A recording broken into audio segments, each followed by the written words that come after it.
전쟁이 터지며 개떡락했지만 저에겐 값진 시간이 되었습니다. 투자에 있어 생각을 바꾸게 해주었으니까요. 아니, 솔직히 저는 유레카를 외쳤습니다.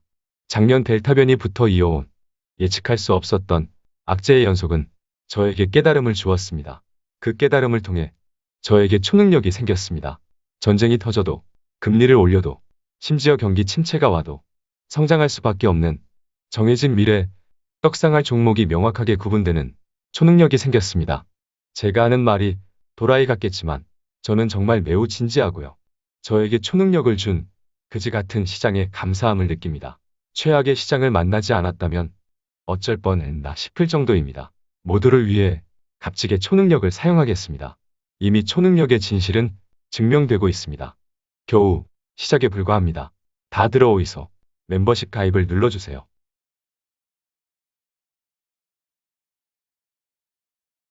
안녕하세요. 김떡상입니다.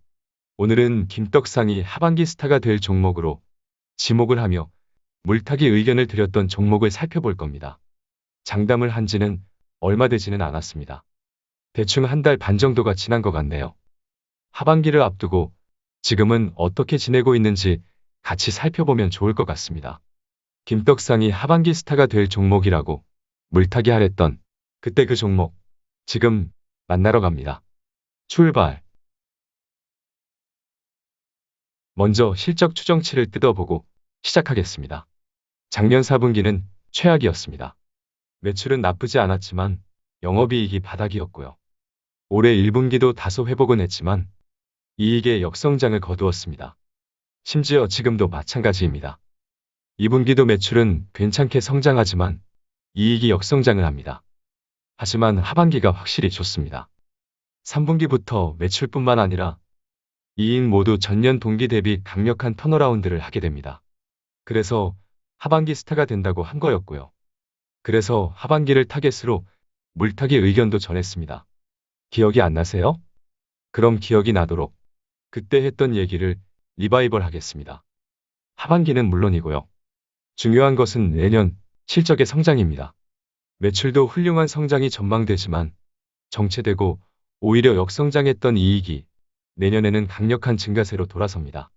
그래서 하반기와 내년까지도 주목할 수 있는 종목이라고 했었습니다. 그래도 기억이 안 나세요? 장난이시죠?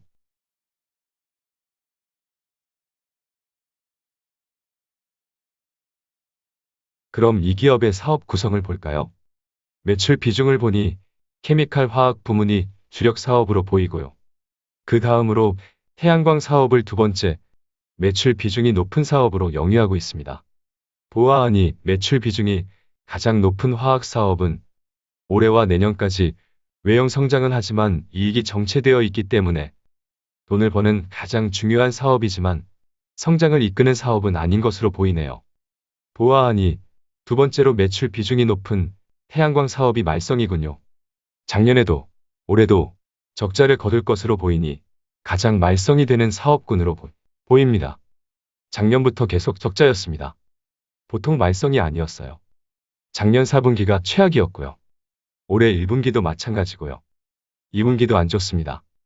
하지만 3분기부터 확실한 변화가 보이네요. 3분기 미미한 적자 수준으로 마진이 개선이 되고요.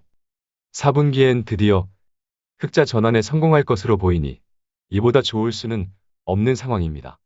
그래서 하반기 스타가 된다고 장담했던 거고요. 하반기도 하반기지만 내년엔 확실히 턴어라운드 하며 2,500억 원 규모의 이익을 내는 효자 사업으로 개과천선을 할 것으로 전망되고요. 매출의 성장 역시 내년에는 상당히 좋을 것으로 전망되고 있으니 이 기업의 성장을 이끄는 핵심 사업으로 해석을 할 수 있겠습니다. 영업이익률 또한 내년에는 8%까지 개선될 것으로 전망되고 있으니 이미 최악은 지나고 있는 것으로 볼 수 있겠습니다. 네, 맞아요. 이제야 눈치를 채셨나요? 이 종목을 보유하고 있으면서도 아직도 갸우뚱하고 계신 분이라면 심각한 거죠? 그렇습니다. 방금 말씀하신 그 종목입니다. 바로 한화솔루션입니다. 개인적으로 한화솔루션의 태양광 사업은 기술력이 있기 때문에 매우 좋게 전망하고 있었는데요. 중국 서북부 신장 위구르 자치구에 인권 문제에 대한 제재로 인해 글로벌 태양광 주 원료 폴리실리콘의 공급 차질이 발생하며 가격이 5배를 훌쩍 넘기는 급등이 나오며 최악의 시간을 보내왔습니다. 예측할 수 없었던 정치적인 문제가 터졌습니다. 정치적인 문제 외에도 물류난도 터지고 전쟁도 터지고 예상보다 악재가 길어지며 보통 난리가 난 것이 아니에요. 주식 방송 아무나 하는 게 아닙니다. 주식 유튜버는 그냥 제정신 아닌 인간이라고 생각하시면 됩니다. 어우, 정말 다들 살아는 있나 몰라요.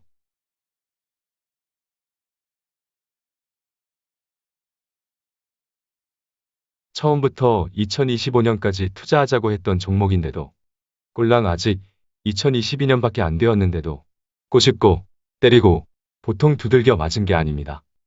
다들 왜 이리 짧게만 보는지 모르겠어요. 4월엔 하반기 얘기하니 그것도 못 기다리겠다고 난리가 났고요. 시간 금방 갑니다. 하반기를 주목하자고 했던 이유는 앞서 말한 대로 실적이 턴어라운드 하게 되는 이유인데요.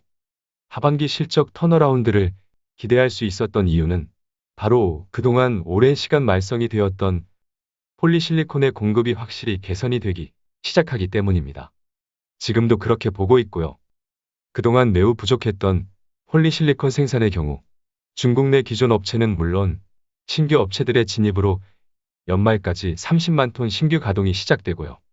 2023년에는 50만에서 60만 톤까지 추가로 가동될 예정입니다. 이렇게 되면 어떻게 되는 거죠? 당연히 공급이 늘어나면서 하나솔루션의 태양광 모듈 원재료가 되는 폴리실리콘 가격이 하락하게 되는 거고요. 당연히 하나솔루션의 태양광 사업의 마진이 개선이 될 수밖에 없는 겁니다. 제가 그동안 말도 안 되는 얘기를 한 게 아니고요. 너무도 뻔히 보이는 미래를 얘기했을 뿐입니다. 제가 특별해서 할 수 있는 얘기가 아니고요.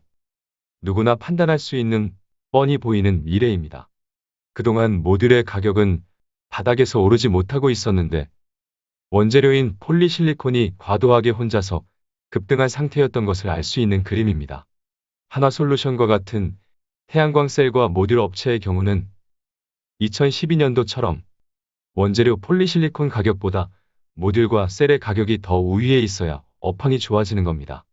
하지만 그동안은 앞서 설명했던 이유에서 너무 비정상적인 상황이 이어져 왔던 겁니다. 제가 처음부터 이 지경이 될지 않았겠어요? 말 그대로 미중 간 정치적인 문제로 극단적인 상황이 만들어진 겁니다. 하지만 이제는 2021년 70만 톤 내외였던 글로벌 폴리실리콘 생산 설비 규모는 2023년 160만 톤 수준까지 2배 이상 증가할 것으로 판단하기 때문에 이제는 폴리실리콘 가격이 피크를 찍고 내려올 것으로 전망되고요. 고생 끝이죠? 그럼 고생은 끝이고요. 중요한 것은 행복 시작이냐가 될 겁니다. 행복이 시작되려면 원가가 낮아지는 것도 중요하지만 무엇보다 태양광 수요가 증가하는 것도 충족이 되어야 하는데요. 요즘 상황을 지켜보자니 태양광 에너지 발전 수요 역시 빠르게 증가할 것으로 보이네요.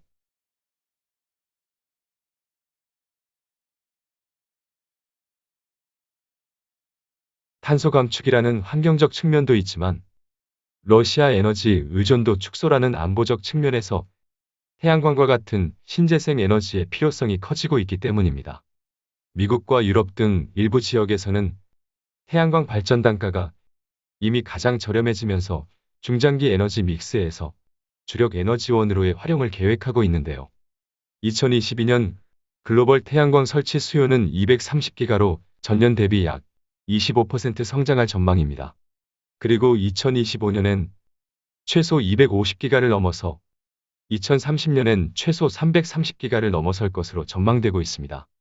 지난해 석탄 가격이 급등하고 올해는 러시아 사태로 유가와 천연가스까지 급등하자 유럽 내 전력비 상승이 야기되고 있습니다. 이는 신재생 에너지 수요를 더욱 자극시키게 되는 겁니다. 이에 태양광 수요는 매년 예상보다 더 큰 규모의 증가도 충분히 출현될 수 있지 않을까 싶습니다. 정리를 하자면 수요의 확대와 원가 절감이 동시에 발생하며 폴리실리콘 공급 부족으로 지난 2년간 폴리실리콘 업체들이 누렸던 이익이 하나솔루션과 같은 모듈 업체로 이전되게 될 겁니다. 그래서 결론은 고생 끝이자 행복 시작이 될 겁니다. 그렇죠? 그럼 가볍게 차트를 보면서 마무리해 보겠습니다. 4월 19일 마지막 영상을 통해 4만 원 부근까지는 무조건 회복된다고 했고요. 오늘 4만 원을 터치했죠? 평단이 4만 원 아래에 있으면서 비중이 과도하다면 알아서 자기 그릇만큼 정비를 하면 될 문제이고요. 평단가가 저 한참 위에 있다면 물타기 하기 좋은 기회이니 평단을 최소 4만 5천 원 라인까지는 만들어 두자고 했죠. 고맙게도 4월 19일 영상을 올린 직후 최적의 물타기 타이밍은 나왔습니다. 당장은 5일선을 기다려야 하기 때문에 추가 상승이 나오더라도 조정을 거쳐야 하고요. 그래도 작전을 그대로 유지하면 되겠습니다. 그동안 조정이 길어지면서 4만 원 초중반 라인의 통곡의 벽이 만들어져 있기 때문에 4만 원 중반 라인에 근접해 갈 때 기계적으로 절반만 들고 끝장을 보면 되겠습니다. 참고로 4만 원 중반 라인을 꼭지라고 생각하지 않아요. 하반기를 시작으로 올해보다 내년엔 훨씬 좋은데요 뭘. 그래서 길게 보면 당연히 전고점 돌파를 시도하게 될 것으로 생각하고 있어요. 하지만 주가가 오르면 오를수록 기대 수익률은 낮아지는 것이기 때문에 적절히 자기 그릇만큼 마음 편히 투자하자는 의견으로 생각하면 되겠습니다. 그렇게 하면 되겠죠? 그렇게 하면 되겠습니다. 그럼 이번 영상은 여기까지 하겠습니다. 김떡상에게 수모를 준 종목은 결국 김떡상을 스타로 만들어줍니다. 이번에도 또 다시 그렇게 여러분이 떡상할 수 있기를 기원하겠습니다. 꿈은 이루어진다. 화이팅!